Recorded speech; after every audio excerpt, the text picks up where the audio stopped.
ಈ ಜಗತ್ತಿನ ಸತ್ಯವನ್ನ ಬಿಚ್ಚಿಡ್ತಾರೆ ಅಲ್ಲವರು. ಭೂಮಿ ನಿನ್ನದಲ್ಲ, ಹೇಮ ನಿನ್ನದಲ್ಲ, ಕಾಮಿನಿ ನಿನ್ನವಳಲ್ಲ. ಇದು ಜಗಕ್ಕಿಕ್ಕಿದ ವಿಧಿ. ನಿನ್ನೊಡವೆ ಎಂಬುದು ಜ್ಞಾನ ರತ್ನ, ಅಂತಪ್ಪ ದಿವ್ಯ ರತ್ನವ ಕೆಡಗೊಡದೆ ನೀನು ಅಲಂಕರಿಸಿದೆಯಾದೊಡೆ ನಮ್ಮ ಗುಹೇಶ್ವರ ಲಿಂಗದಲ್ಲಿ ನಿನ್ನಿಂದ ಬಿಟ್ಟು ಆರೂ ಸಿರಿವಂತರಿಲ್ಲ ಕಾಣ ಮರುಳೆ. ಎಂತ ಅನುಭವದ ಮಾತು, ಎಂತ ಮಹಾನುಭಾವರು ಅಲ್ಲವ ಪ್ರಭುದೇವರು. ಒಂದು 3 ಮಾತು ಹೇಳಿದ್ರು ಅವರು. ಭೂಮಿ ನಿನ್ನದಲ್ಲ, ಈ ಭೂಮಿ ನಿನ್ನದಲ್ಲ, ಮತ್ಯಾರದು? ಸೃಷ್ಟಿಕರ್ತನಾಗಿರುವಂತ ಪರಮಾತ್ಮನ ಕೊಡುಗೆ ಈ ಭೂಮಿ. ಭಗವಂತ ಪಂಚಭೂತಗಳನ್ನ ನಿರ್ಮಾಣ ಮಾಡುವಾಗ ಮೊದಲು ಭೂಮಿಯನ್ನ ನಿರ್ಮಾಣ ಮಾಡ್ಯಾನ. ಈ ಭೂಮಿಯನ್ನ ಕೊಟ್ಟಾತ ಜಗದೊಡೆಯ, ಸೃಷ್ಟಿಕರ್ತ. ಹಾಗಾಗಿ ಈ ಮಾನವ ಲೋಕದ ಮನುಷ್ಯರಿಗೆ ಈ ಮಾತನ್ನ ಹೇಳ್ತಾರೆ ಪ್ರಭುದೇವರು. ಅಪ್ಪ, ಈ ಭೂಮಿ ನಿನ್ನದಲ್ಲ. ಯಾಕಲ್ಲ? ಹುಟ್ಟಿ ಬರುವಾಗ ತಾಯಿಯ ಗರ್ಭದಿಂದ ಭೂಮಿಗೆ ನೀನು ಬಂದಾಗ ನೀನು ಕೈಯೊಳಗ ಈ ಭೂಮಿಯನ್ನ ಹಿಡ್ಕೊಂಡು ಬಂದಿಲ್ಲ.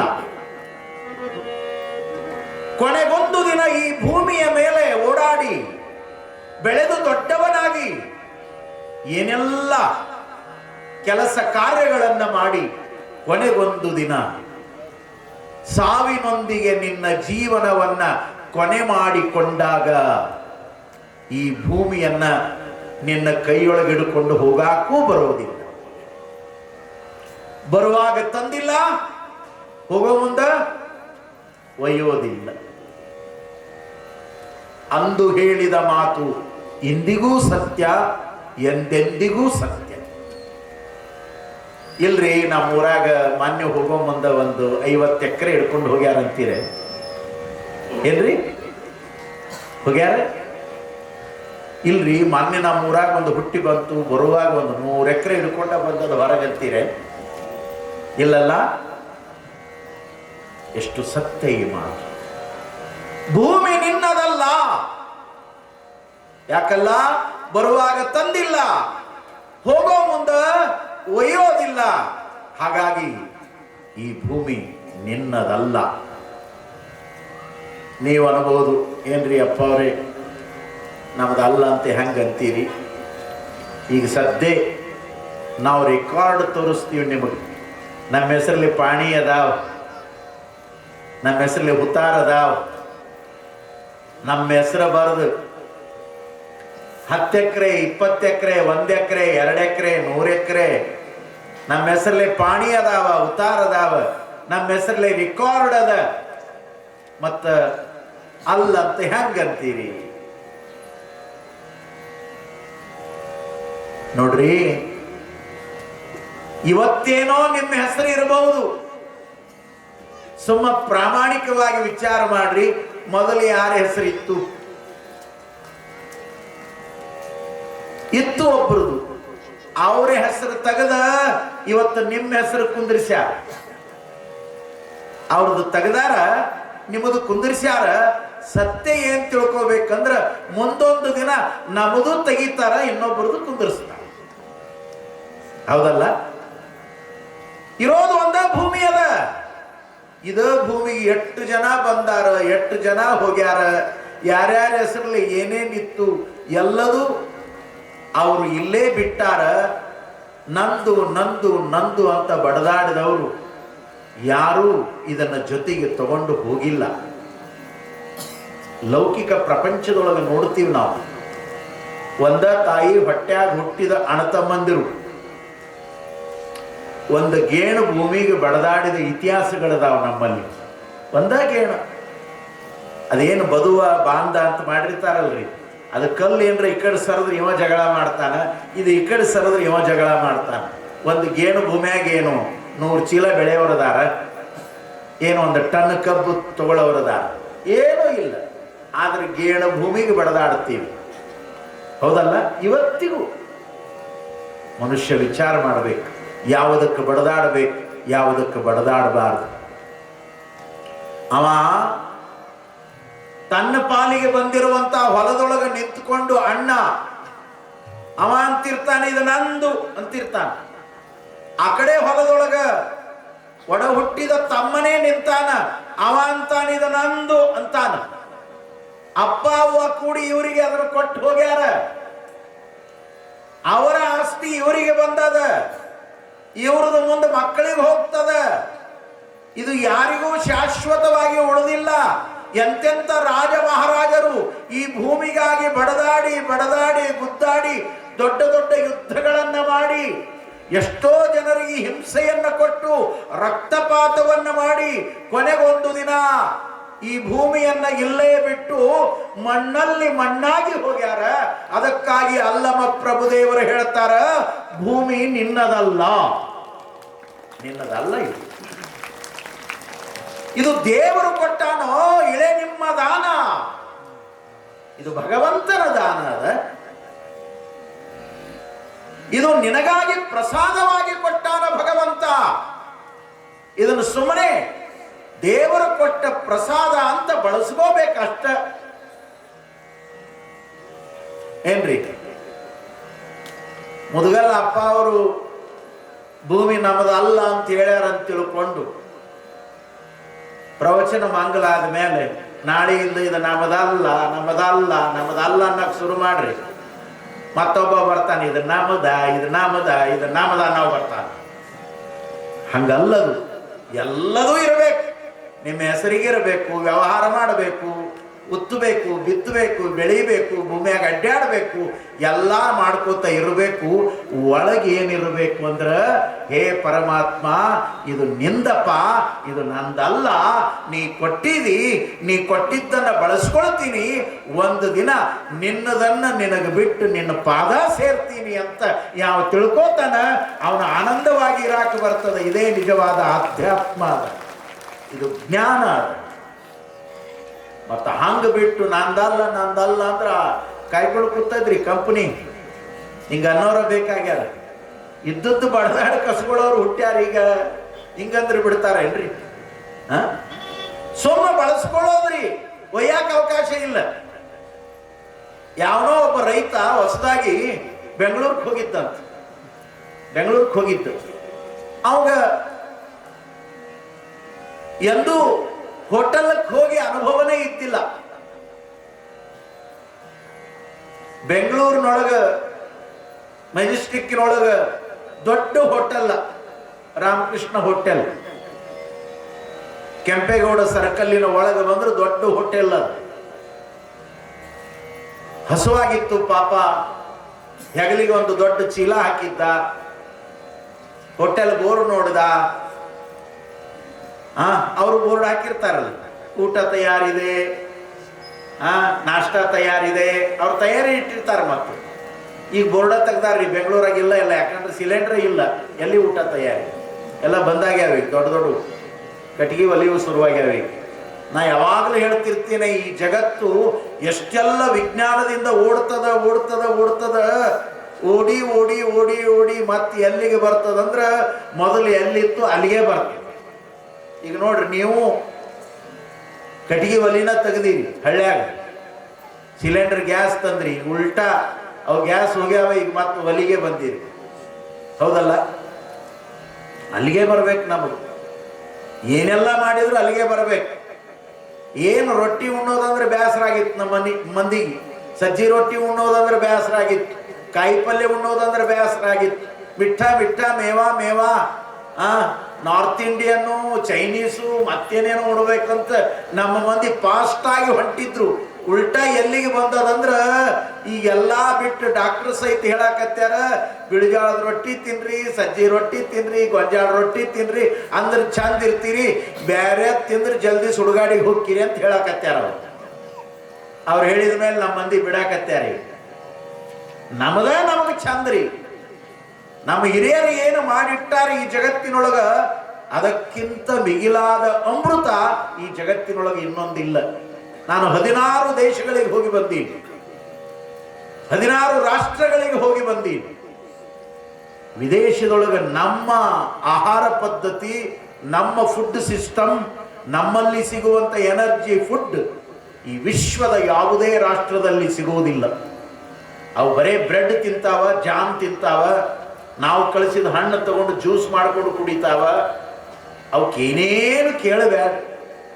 ಆ ದೇಶದೊಳಗೆ ಒಂದು ಬ್ರೆಡ್, ಅದಕ್ಕೊಂದಿಟ್ಟು ಜಾಮ್ ಹಚ್ಕೊಂಡು ತಿಂದ್ರೆ ಸಾಕ್ರಿ, ಅಟ್ಟ ಮುಗಿದು ಹೊತ್ತು ಕತಿನ ಮುಗೀತು.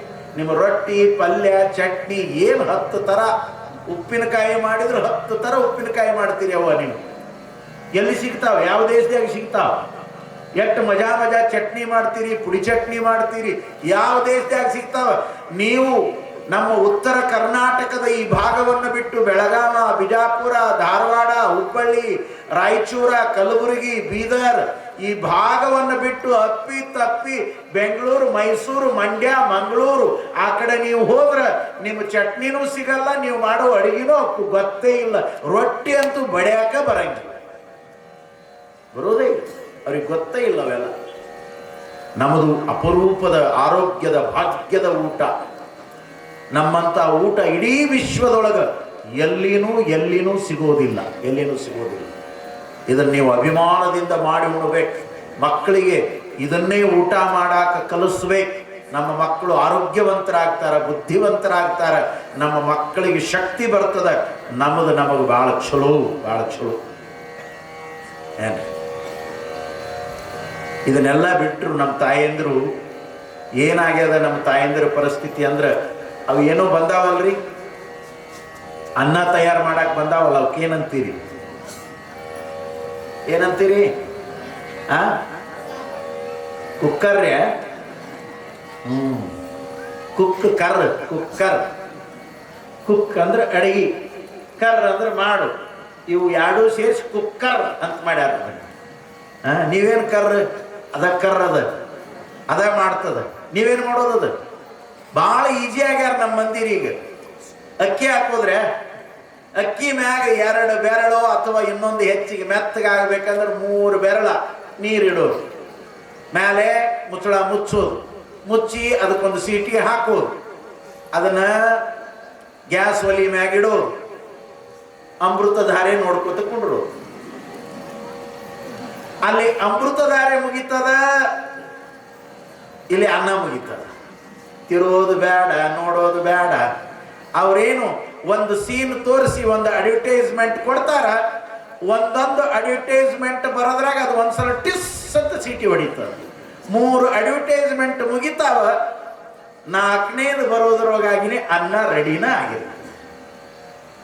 ಒಂದು ಸೂಕ್ಷ್ಮ ಮಾತು ಹೇಳ್ತೀನಿ, ಆಧ್ಯಾತ್ಮದ ಮಾತು. ಹಿಂದಿನ ಮಕ್ಕಳು, ನಾವೆಲ್ಲ ಬಹುಶಃ ನಮ್ಮ ವಯಸ್ಸಿನವರು, ನಮಗಿಂತ ಹಿರಿಯರು ಬಹಳ ಜನ ಎಲ್ಲರೂ ಇದ್ದೀರಿ. ನಾವು ತಂದೆ ತಾಯಿಗಳಿಗೆ ವಿಧೇಯರಾಗಿ ನಡ್ಕೊಡ್ತಿದ್ವಿ, ಅವರ ಮಾತನ್ನು ಗೌರವಿಸ್ತಿದ್ವಿ. ಈಗಿನ ಹುಡುಗರನ್ನ ಮಾತಾಡಿಸೋದು ಕಷ್ಟ ಆಗ್ಯದ. ಅವು ಸಣ್ಣವು ಇರ್ತಾವ, ಹುಯ್ ಅಂತಾವ ನೋಡ್ರಿ, ಸಿಟ್ಟಿಗೆ ಬರ್ತಾವ, ಜಗಳಕ್ಕೆ ಬರ್ತಾವ. ಎದಕ್ಕೆ ಬರಾಕತ್ಯಾವ? ಹಿಂಗ್ಯಾಕಾಗ್ಯಾವ ಮಕ್ಕಳು ಅಂದ್ರೆ ಕುಕ್ಕರ್ನ್ಯಾನ ಅನ್ನ ಏನು ಉಣಿಸಿರಲ್ಲ ಅದಕ್ಕೆ ಅವು ಹಂಗಾಗ್ಯಾವ. ಹಿಂಗ್ರಿ ಅಪ್ಪ ಅಂತೀರೇನು? ಅದ್ರದ್ದೊಂದು ಸತ್ಯ ಹೇಳ್ತೀನಿ ನಿಮಗ. ಕುಕ್ಕರು ಅದೇನು ಅನ್ನ ಒಳಗೆ ರೆಡಿ ಆಗ್ತದಲ್ಲ, ಅದು ಪೋರ್ಸೇಬಲ್ ರೆಡಿ ಆಗ್ತದೆ. ಅದು ಪೋರ್ಸ್ ಒಳಗೆ ತುಂಬಿಕೊಂಡು ಟುಸ್ ಟುಸ್ ಟುಸ್ ಅಂತ 3 ಸಲ ಸೀಟಿ ಹೊಡೆದು ತಯಾರಾಗ್ತದೆ. ಅಂದ್ರೆ ಅಷ್ಟು ಒಳಗೆ ಸಿಟ್ಟು ತುಂಬಿಕೊಂಡದ ಅಂತದ. ಇಂಥ ಸಿಟ್ಟು ತುಂಬಿಕೊಂಡು ತಯಾರಾದ ಅನ್ನ ನಿಮ್ಮ ಮಕ್ಕಳಿಗೆ ಉಣಿಸಿದ್ರೆ ನಿಮ್ಮ ಮಕ್ಕಳು ಮಾತಿಗೆ ಟಿಸ್ ಅಂತ ನೋಡಿ ಸಿಟ್ಟಿಗೆ ಬರ್ತಾವ. ಅದಕ್ಕಾಗಿನೇ ಬಲ್ಲಂತ ಜ್ಞಾನಿಗಳು ಒಂದು ಮಾತು ಹೇಳ್ಯಾರ, ಜೈಸೆ ಕಾವೆ ಅನ್ನ ವೈಸೆ ಓವೆ ಮನ್ನ. ಜೈಸೆ ಕಾವೆ ಅನ್ನ, ನೀವು ಯಾವ ರೀತಿ ಅನ್ನವನ್ನು ಉಣ್ತೀರಿ ಹಂಗ ನಿಮ್ಮ ಮನ ತಯಾರಾಗ್ತದೆ. ಅನ್ನದಿಂದ ರಕ್ತ, ಅನ್ನದಿಂದ ಬುದ್ಧಿ, ಅನ್ನದಿಂದ ಮನಸ್ಸು, ಅನ್ನದಿಂದ ಮನುಷ್ಯ. ಅನ್ನತೋ ಪ್ರಾಣ ಪ್ರಾಣತೋ ಪರಾಕ್ರಮ. ಜೈಸೆ ಕಾವೇ ಅನ್ನ ವೈಸೇ ಓವೇ ಮನ್. ಅದಕ್ಕಾಗಿ ನಮ್ಮ ಹಿಂದಿನ ತಾಯಂದ್ರು ಒಲಿ ಮ್ಯಾಗ ಅಡಿಗೆ ಮಾಡುವ ಮೊದಲು ಯವ್ವ. ನಮ್ಮ ಹಿರಿಯರು ಬಹಳ ಜನ ತಾಯಂದ್ರು ಇಲ್ಲಿ ಅದಿರಿ, ನೀವೆಲ್ಲ ಮಾಡಿ ಅನುಭವಿಸಿ ಮಕ್ಕಳನ್ನು ಬೆಳೆಸಿದವರಿದ್ದೀರಿ. ನಿಮ್ದು ಎಷ್ಟು ಚಲೋ ಪದ್ಧತಿ ಇತ್ತು ಅಂದ್ರೆ ಮುಂಜಾನೆ ಎದ್ದುಗಳೇ ನೋಡ್ರಿ ಎಲ್ಲಾ ಕಸ ಬಳದು ಸ್ವಚ್ಛ ಮಾಡಿದ ಮೇಲೆ ಅವ್ರು ಒಲಿ ತೊಳಿತಿದ್ರು. ಸ್ವಚ್ಛ ಅಡಿಗೆ ಮಾಡೋ ಒಲಿ ತೊಳಿತಿದ್ರು. ತೊಳೆದು ಆ ಒಲಿಗೆ ವಿಭೂತಿ ಹಚ್ಚಿ ಪೂಜಾ ಮಾಡ್ತಿದ್ರು. ನಮ್ಮ ಲಿಂಗಾಯತರ ಮನೆಗಳಲ್ಲಿ ಇದ್ದಂತ ಪದ್ಧತಿ ಹೇಳ್ತೀನಿ ನಾ. ಪೂಜಾ ಮಾಡ್ತಿದ್ರು, ಆ ಒಲಿಗುಂಡಿಗೆ ವಿಭೂತಿ ಹಚ್ತಿದ್ರು. ವಿಭೂತಿ ಅಂದ್ರೆ ಬೇರೆ ತಂದಲ್ಲ, ಆ ಒಲೆಯಾಗಿದ್ದು ಬೂದಿನ ಹಿಂಗ ಹೊರಗೆ ತೆಗೆದು ಅದಕ್ಕೊಂದೀಸ ನೀರು ಹಾಕಿ ಅದನ್ನ ಹೆಂಗ ವಿಭೂತಿ ಮಾಡಿದಂಗೆ ರಾಡಿ ಮಾಡಿ ಅದನ್ನ ತಗೊಂಡು ಹಿಂಗ ಹಚ್ತಿದ್ರು. ಹಚ್ಚಿದ ಮೇಲೆ ಹಾಲು ಹಿಡ್ಕೋತಿದ್ರು. ಮಣ್ಣಿನ ಗಡಿಗೆಯೊಳಗೆ ಹಾಲು ಹಿಡ್ಕೋತಿದ್ರು. ಆದ್ರೆ ಆ ಗಡಿಗೆಯನ್ನು ತೊಳ್ಕೊಂಡು ಹೋಗಿ ಹಿಡ್ಕೊಳ್ತಿದ್ರು. ಅದನ್ನ ಕಾಸಾಕಿಡುವಾಗ ಆ ಹಾಲಿನ ಗಡಿಗೆಗೂ ವಿಭೂತಿ ಹಚ್ಚಿ ಎರಡೂ ಕಡೆ ಹಾಲು ಕಾಸ್ತಿದ್ರು. ಏನಾದ್ರೂ ಪಲ್ಯ ಮಾಡಿದ್ರೆ ಗಡಿಗೆಗೆ ವಿಭೂತಿ ಹಚ್ಚಿ ಮ್ಯಾಲೆ ಮುಚ್ಚುವ ಮುಚ್ಚಳಕ್ಕೂ ವಿಭೂತಿ ಹಚ್ಚಿ ಅಡಿಗೆ ಮಾಡ್ತಿದ್ರು.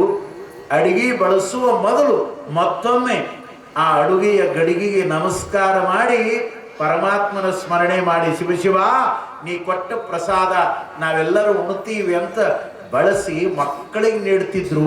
ಹಂಗಾಗಿ ಹಿಂದಿನ ಜನ ಆರೋಗ್ಯವಾಗಿರ್ತಿದ್ರು, ಆನಂದವಾಗಿರ್ತಿದ್ರು, ಸಿಟ್ಟಿಗೆಳ್ತಿರ್ಲಿಲ್ಲ, ಕೂಡು ಕುಟುಂಬ ಇರ್ತಿತ್ತು, ಮನೆಯೊಳಗೆ ಸ್ನೇಹ ಇರ್ತಿತ್ತು, ಮನೆಯೊಳಗೆ ಪ್ರೀತಿ ಇರ್ತಿತ್ತು, ಎಲ್ಲ ಸಂಬಂಧಗಳಿಗೂ ಗೌರವ ಇರ್ತಿತ್ತು. ನಮ್ಮ ಹಿರಿಯರು ಮಾಡಿದ ಪರಿಪಾಠ ಇದು. ಆದ್ರೆ ಇವತ್ತು ಅದೆಲ್ಲದೂ ಹೋಗ್ಯದ. ಕುಕ್ಕರ್ನಿಂದ ಉಂಡು ಉಂಡು ಉಂಡು ನಮ್ಮ ಹುಡುಗರು ಮಾತಿಗೆ ಇವತ್ತು ಸಿಟ್ಟಿಗೆ ಬರ್ತಾವ. ಎಷ್ಟರ ಮಟ್ಟಿಗೆ ಸಿಟ್ಟಿಗೆ ಬರ್ತಾವಂದ್ರೆ ಇಟ್ಟದಾವ, ಏನಾದರೂ ನೀವು ಬೈದ್ರೆ ನಾವು ಮನೆ ಬಿಟ್ಟು ಹೋಗ್ತೀವಿ ಅಂತ ಮಕ್ಕಳು ಹುಟ್ಟ್ಯಾವಿ. ಇವ್ರನ್ನೆಲ್ಲ ಹೆಂಗೆ ಕಂಟ್ರೋಲ್ ಮಾಡೋದು? ಇವ್ರನ್ನ ಕಂಟ್ರೋಲ್ ಮಾಡಬೇಕು ಅಂದ್ರೆ ನಮ್ಮ ಹಿರಿಯರು ಹೇಳಿರುವಂಥ ಆಧ್ಯಾತ್ಮ ಪರಂಪರೆಯ ಸಂಸ್ಕೃತಿ ಸಂಸ್ಕಾರಗಳನ್ನ ಬಾಲ್ಯದಿಂದ ನಮ್ಮ ಮನೆಗಳಲ್ಲಿ ನಾವು ಅದನ್ನು ಆಚರಣೆ ಮಾಡ್ತಾ ಈ ಪೂರ್ವದ ಪರಂಪರೆಯನ್ನ ನಾವು ಬಿಡಲಾರ್ದಂಗ ಮತ್ತೆ ನಮ್ಮ ನಾಡು, ಮತ್ತೆ ನಮ್ಮ ಜನಾಂಗ, ಮತ್ತೆ ನಮ್ಮ ಪರಂಪರೆ, ಮತ್ತೆ ನಮ್ಮ ಸಂಸ್ಕೃತಿ, ಮತ್ತೆ ನಮ್ಮ ಸಂಸ್ಕಾರ ಅನ್ನುವಂಥ ಆ ವ್ಯವಸ್ಥೆಗೆ ನಮ್ಮನ್ನ ನಾವು ತೊಡಗಿಸಿಕೊಂಡಾಗ ಆ ಪರಂಪರೆಗಳು ಮುಂದುವರಿತಾವ. ನಮ್ಮ ಜನಾಂಗ ಸುಖಿ ಸಮಾಜದ ಜನಾಂಗವಾಗಿ ಬದುಕಲಿಕ್ಕೆ ಸಾಧ್ಯ ಆಗ್ತದೆ. ಇಲ್ಲಾಂದ್ರೆ ಬಹಳ ಕೆಟ್ಟು ಹೋಗ್ತದ್ರಿ. ನೋಡ್ರಿ, ನಾವೆಷ್ಟು ಅವಸರವಾಗಿ ಹೊಂಟೀವಿ. ಆಧುನಿಕ ಜಗತ್ತಿನೊಳಗೆ ಏನೆಲ್ಲ ಸೌಲಭ್ಯಗಳನ್ನು ಇವತ್ತು ಬಳಸ್ಕೊಳ್ತಾ ಇದ್ದೀವಿ, ಅದು ಎಷ್ಟು ದಿನ ಅಂತ ಕೊಡ್ತದ?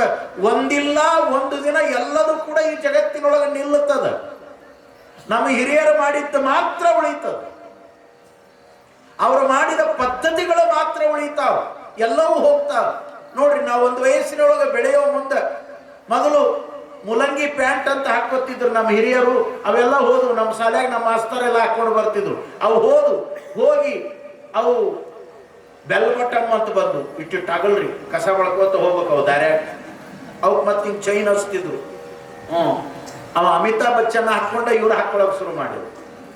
ಬೆಲ್ ಬಟಮ್ ಅಂತ ಬಂದು ಇಟ್ಟಗಲ್ ಬಂದು ನೋಡ್ರಿ. ಅವು ಹೋದವ್ರಿ. ಅವು ಹೋದ ಮೇಲೆ ಬ್ಯಾಗಿ ಅಂತ ಬಂದವ್ರಿ. ಬ್ಯಾಗಿ ಅಂದ್ರೆ ಏನು ಗೊತ್ತೇನ್ರಿ?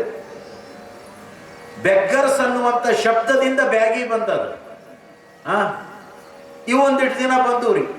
ಅದು ಬಂದ ಮೇಲೆ ಮತ್ತ ಇಲ್ಲೊಂದಿಟ್ಟು ಹರ್ಕೊಳ್ಳೋದು, ಅದನ್ನ ಇಂತಲ್ಲಿ ಹರ್ಕೊಳ್ಳೋದ್ರಿ, ಇಲ್ಲೊಂದ್ ಕಡೆ ಹರ್ಕೊಳ್ಳೋದು. ಭಿಕ್ಷುಕರು ಹಾಕೋತಿದ್ರು ಅವನ್ನ. ಹಂಗ ಸ್ಟೈಲ್ ಅಂತದ ಹರ್ಕೊಂಡಿದ್ದ ಹಾಕೋದು. ಮಂಗ್ಯಾನಗತಿ ಕಟಿಂಗ್ ಮಾಡಿಸ್ಕೊಳ್ಳೋದು ಒಂದು ಸ್ಟೈಲ್ ಬಂತು. ನೋಡ್ರಿ, ಹುಚ್ಚು ಈ ಕಡೆ ಬಿಟ್ಟಿರ್ತಾವ, ಈ ಕಡೆ ತೆಗೆದಿರ್ತಾವ. ಅವು ಮಾರ್ಯ ಮುಸುಡ್ಯ, ಚಂದರ ಚಂದ. ಏನು ವಿಚಿತ್ರ ಬಂತು ಜಗತ್ನ್ಯಾಗ. ನಿಮಗೆ ಹೇಳ್ತೀನಿ, ಹೀಗೆಲ್ಲ ಬಂತು. ಬಂದು ಅದು ಹಳೇದಾತ್ರಿ ಹೋತ್. ಮತ್ತೀಗ ಎಲ್ಲಿಗೆ ಬಂದದಂದ್ರೆ ಮತ್ತೆ ಮುಲ್ಲಂಗಿ ಪ್ಯಾಂಟ್ಗೆ ಬಂದ. ಮೊದಲು ಹೆಂಗಿತ್ತು ಅಲ್ಲಿಗೆ ಬಂದ. ಕಾರಣ ಏನು ಅಂದ್ರೆ, ಯಾವುದು ಅತಿ ಅತಿ ಅತಿ ಆಗ್ತದೆ ಅದು ಒಂದು ದಿನ ಮುಕ್ತಾಯ ಆಗ್ತದೆ. ನಮ್ಮ ಪೂರ್ವಜರು ಮಾಡಿದ್ದು ಅದು ಉಳಿತದ. ಆ್ಯಕ್ಚುಲಿ ನಿಮಗೆ ಹೇಳೋದು ಅಂದ್ರೆ ಪ್ಯಾಂಟ ನಮ್ಮದಲ್ಲ ಏನ್ರಿ, ಪ್ಯಾಂಟ್ ನಮ್ಮದಲ್ಲ. ಏನು 200 ವರ್ಷಗಳ ಕಾಲ ಬ್ರಿಟಿಷರು ನಮ್ಮನ್ನು ಆಳಿದ್ರು, ಈ ದೇಶವನ್ನು ಆಳಿದ್ರು, ಅವರು ಉಟ್ಕೊಂಡು ಬಂದವು, ಅವ್ರು ನಮಗೆ ತೊಡಸಕ್ಕೆ ಶುರು ಮಾಡಿದರು. ಅವತ್ತೇನು ತೊಟ್ಗೊತ್ತು ನಮ್ಮ ಮಂದಿ ಆವಾಗ ತೊಡಕ್ಕೆ ಶುರು ಮಾಡ್ಯಾರ. ಹಿಂದಿನವ್ರು ಯಾರು ಪ್ಯಾಂಟ್ ಹಾಕ್ಯಾರ? ನಮ್ಮವರು. ನಮ್ಮದು ವೀರ ಗಚ್ಚೆಯ ಧೋತಿ ದೋತ್ರ ನಮ್ಮದು. ತಲೆ ಮೇಲೆ ಪಟಗ, ತಲೆ ಮೇಲೆ ಟೋಪಿ, ಎಷ್ಟು ಚಂದ ಗೌರವ ನೋಡ್ರಿ. ಹಂಗಾಗಿ ನಾನು ಯಾವಾಗಲೂ ತಮಾಷೆಗೆ ಹೇಳ್ತಿರ್ತೀನಿ, ನಮ್ಮ ದೇಶದ ಸಂಸ್ಕೃತಿಗೆ ಎಷ್ಟು ಕಿಮ್ಮತ್ತೈತಿ ಅನ್ನೋದಕ್ಕೆ ಸುಮ್ಮನೆ ನಿಮಗೆ ತಿಳಿಯುವಂಗೆ ಒಂದು ಉದಾಹರಣೆ ಕೊಡ್ತೀನಿ. ಒಬ್ಬ ತಾಯಿ ನಿಮ್ಮಂಗ ಒಬ್ಬ ಹೆಣ್ಮಗಳು ಬಟ್ಟೆ ತೊಳೆದು ಮಧ್ಯಾಹ್ನದಾಗ ಬಟ್ಟೆ ಒಣಗ ಹಾಕಿದ್ಲು. ಹಿಂಗೆ ಒಂದು ಕಡೆ ಮನ್ಯಾಗ ಹುಡುಗರು ಹಾಕ್ಕೊಳ್ಳೋ ಪ್ಯಾಂಟ್ ಹಾಕಿದ್ಲು, ಅವ್ರ ಯಜಮಾನ್ರು ಹಾಕ್ಕೊಳ್ಳೋ ಪ್ಯಾಂಟು ಹಾಕಿದ್ಲು. ಒಂದು ಕಡೆ ಮನೆಯ ಹಿರಿಯ ಮಾವ ತೊಡುವಂಥ ದೋತ್ರನೂ ಕೂಡ ಒಂದು ಕಡೆ ಒಣಗ ಹಾಕಿದ್ಲು, ಅಂಗಿನೂ ಹಾಕಿದ್ಲು. ಆ ಒಣಗೂ ಕಾಲದೊಳಗೆ ಪ್ಯಾಂಟು ದೋತ್ರ ಎರಡು ಮಾತಾಡಿದ್ವಂತ. ಪ್ಯಾಂಟು ದೋತಿಗೆ ಹೇಳ್ತಂತ, ಏಯ್ ನನ್ನ ಕಿಮ್ಮತ್ತಿನ ಮುಂದೆ ನಿಂದೇನೋ ಕಿಮ್ಮತ್ತು ಅಂತದು ಪ್ಯಾಂಟು. ಅವಾಗ ದೋತಿ ಅಂತೂ ಏನಪ್ಪ ಅಂತ ನಿನ್ನ ಕಿಮ್ಮತ್? ಏಯ್ ನನ್ನ ಬೆಲೆ ಎಷ್ಟು ಗೊತ್ತೇನು? ನನ್ನ ಬರೇ ಸ್ಟಿಚ್ ಮಾಡಿ ಕೊಡಕ್ಕೆ 2,000 ತಗೋತಾರ. ಹೊಸದಾಗಿ ಲಗ್ನ ಆಗೋ ಹುಡುಗರು ಅವು ಶೂಟು ಬೂಟು ಅಂತ ಎಲ್ಲ ಮಾಡ್ಕೋತಾವಲ್ಲ, ಅದನ್ನು ಹೊಲಸಾಕ, ಸ್ಟಿಚಿಂಗ್ ಮಾಡಾಕ, ಹೊಲಿಯಾಕ ಟೇಲರ್ ಮಜೂರಿ ತಗೋತಾನ 2,000, 4,000, 5,000. ನನ್ನ ಬಟ್ಟೆ ಕಿಮ್ಮತ್ತು ಬಹಳ ಅದ. ರೈಮಾಂಡ್ಸ್ ಕಂಪನಿಯದು. ನಂದು ಒಂದು ಪ್ಯಾಂಟ್ ಬೇಕಂದ್ರೆ 5,000 ರೂಪಾಯಿ. ನಿಂದೇನೋ ಕಿಮ್ಮತ್ತು? ಒಂದು 200 ಕೊಟ್ಟರೆ ನೀ ಸಿಗ್ತಿ ಅಂತದು. ಯಾವುದು? ಪ್ಯಾಂಟ್.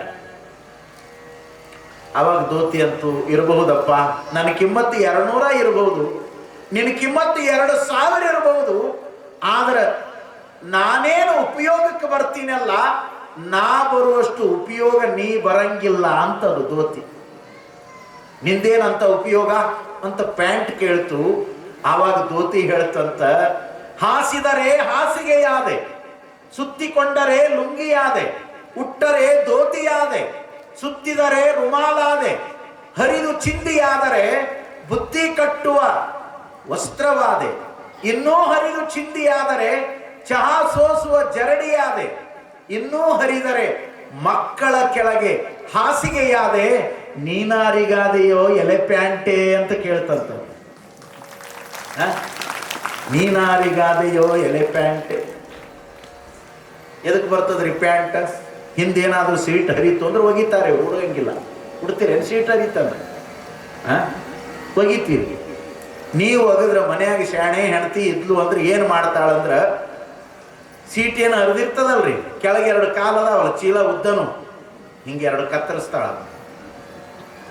ಕತ್ತರಿಸಿ ಮತ್ತೆ ಅದ್ರಾಗ 2 ಪೀಸ್ ಮಾಡ್ತಾಳ. ಒಂದ್ರಾಗ 2, ಇದ್ರಾಗ 2 ಮಾಡಿ ಒಂದು ಕಡೆ ಹಿಂಗೆ ಹೊಲಿತಾಳ, ಸ್ಟಿಚ್ ಮಾಡ್ತಾಳ. ಮಾಡಿ ಹಳೆ ಬಟ್ಟಿ ಮತ್ತೊಂದು ಮಗದೊಂದು ಹತ್ತಿ ಎಲ್ಲ ಇತ್ತು ಅಂದ್ರೆ ಅದ್ರಾಗ ಒತ್ತಿ ತುಂಬಿ ಈ ಕಡೆ ಸ್ಟಿಚ್ ಮಾಡ್ತಾಳ.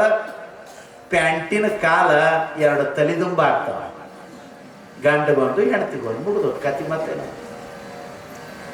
ನಮ್ಮ ದೋತಿ ಕೇಳ್ತದ, ನಿನ್ನ ಕಿಮ್ಮತ್ತೇನೋ, ನನ್ನ ಬಳಕೆ ಎಷ್ಟದ ನೋಡು, ನಾ ಎಷ್ಟು ಉಪಯೋಗಕ್ಕೆ ಬರ್ತೀನಿ, ಹಾಸಾಕ ಬರ್ತೀನಿ, ಹೊದ್ಕೊಳಕ್ಕೆ ಬರ್ತೀನಿ, ತಲೆಗೆ ಸುತ್ಕೊಳಕ್ಕೆ ಬರ್ತೀನಿ. ಅಷ್ಟ ಅಲ್ಲ, ಮಕ್ಕಳ ಕೆಳಗೆ ಹಾಸಿಗೆ ಆಗ್ತೀನಿ. ನಮ್ಮ ರೈತರು ಹೊಲಕ್ಕೆ ಹೊಂಟ್ರು ಅಂದ್ರೆ ಬುತ್ತಿ ಕಟ್ಕೊಂಡು ಹೋಗುವ ಪೌಡ ಆಗ್ತೀನಿ, ವಸ್ತ್ರ ಆಗ್ತೀನಿ. ಅಷ್ಟೇ ಅಲ್ಲ, ಚಹಾ ಸೋಸುವ ಜರಡಿ ಆಗ್ತೀನಿ. ನೀನಾರಿಗಾದೆಯೋ ಎಲೆ ಪ್ಯಾಂಟೆ.